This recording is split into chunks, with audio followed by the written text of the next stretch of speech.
Je ne sais pas très bien comment formuler ma question parce que je ne suis pas ni politique ni économique, mais c'est le domaine de la culture qui m'intéresse, d'autant plus que dans cette Europe, que ce soit à 17 ou à 25, je ne sais plus maintenant. 28, pardon. Je ne sais plus.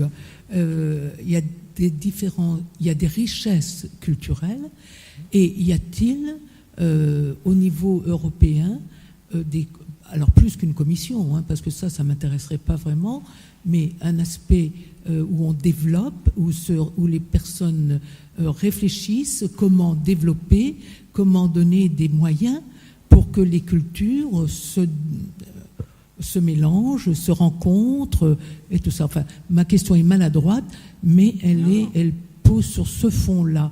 Parce que moi, depuis 71, en tout cas, j'ai toujours été très sensible, malgré à l'aspect, par exemple, on disait social, on disait l'Europe va nous permettre d'avoir les mêmes lois sociales dans tous les pays. Et j'ai entendu ce que vous venez de dire. Mais depuis 71, moi j'avais déjà entendu ça, donc on est je sais pas, je compte pas le nombre d'années. Vous voyez ce que je veux dire alors. Oui. Mais moi maintenant c'est la question de la culture, parce que je crois que c'est vraiment le biais par lequel on peut se rencontrer. Dans la culture, il y a évidemment tous les arts, mais y compris la nourriture, hein, qu'on partage déjà. Hein, je veux dire, et ça, c'est des choses quand même qui sont importantes et qui touchent le cœur, le corps de l'homme. Je n'irai pas jusqu'à dire l'âme, mais je le dis quand même.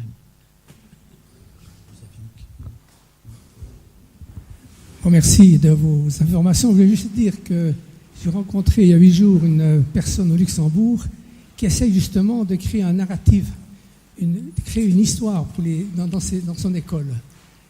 Et avec quelques amis ici en Lorraine, on a répondu à une demande d'une députée européenne en disant comment enseigner l'Europe aujourd'hui. Et nous avons créé une vidéo qui s'appelle Le cheminement de l'idée européenne de Charlemagne à Schuman pour les écoles. Et là où on l'a montré, on réalise que ça crée une discussion. C'est pas l'histoire européenne, hein, mais c'est quelques points de l'idée européenne, comment elle a cheminé à travers les siècles et comment il y a eu un retournement extraordinaire dans les années 48-50. Et je crois qu'on ne sait pas en parler. Alors bien sûr, les gens disent qu'est-ce que c'est? Alors je voulais vous le dire parce que c'est une chose qui vous préoccupe.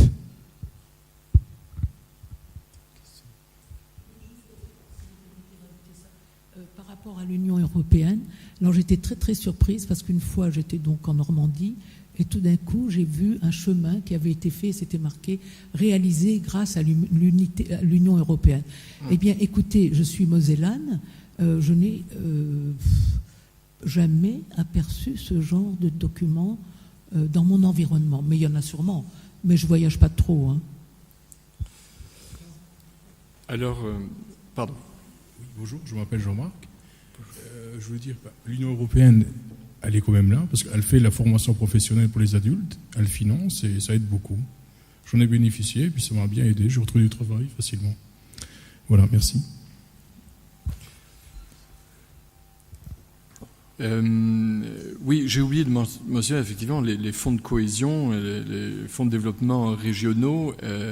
Le deuxième budget du budget européen, après la politique agricole commune, ce sont les fonds de cohésion, c'est-à-dire essayer d'aider les régions les moins développées de se développer pour se hisser au niveau des régions les plus développées. C'est vrai qu'on m'a rapporté ça aussi. En général, ce sont des grands chantiers où on appose des grandes affiches avec le drapeau européen.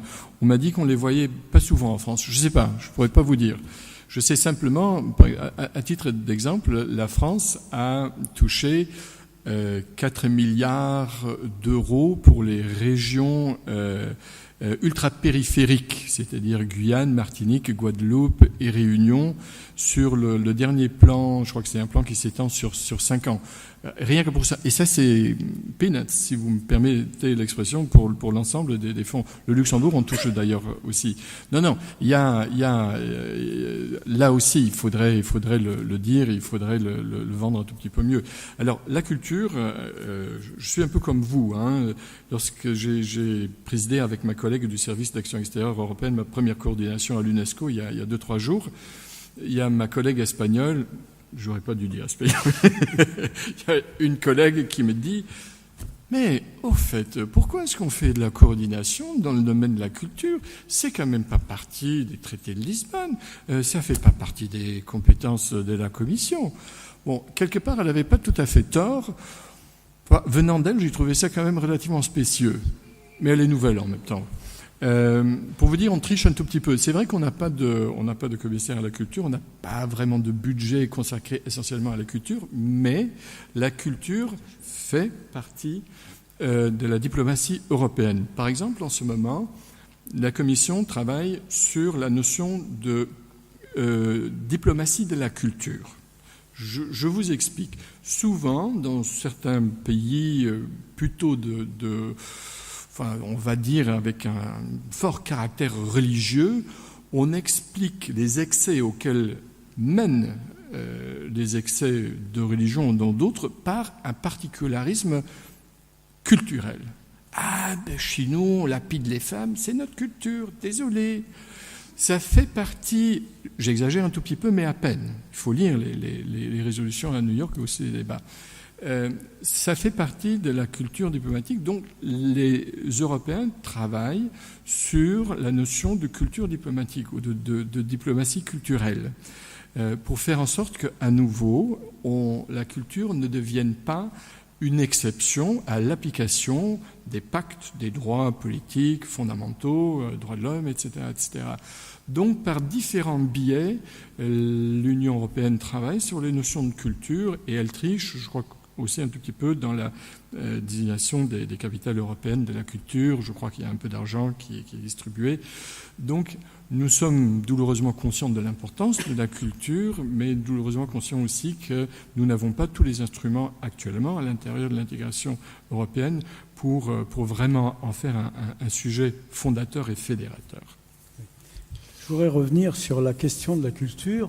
En préalable, la question qui a été posée, si dans tous les travaux qui sont faits en France, il y a le petit rectangle bleu et les élus, les collectivités, tous les donneurs d'ordre ont obligation de le mettre. Souvent, il est petit, discret, mais les crédits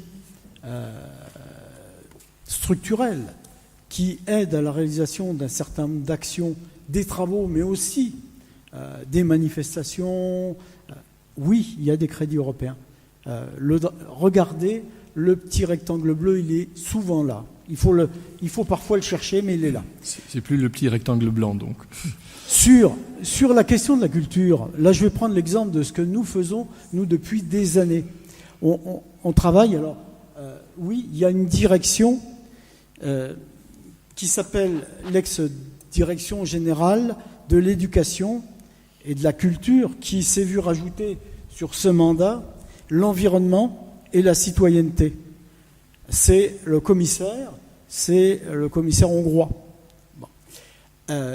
Dans ce cadre-là, c'est pas de la culture officielle qu'on fait, mais quand on fait, par exemple, des rencontres de jeunes, dans le cadre du programme Erasmus+ maintenant, mais c'était PEJA avant, c'était Jeunesse pour l'Europe, enfin, il y a eu toute une succession là depuis les 5 séries de programmes qui existent au sein de l'Union européenne.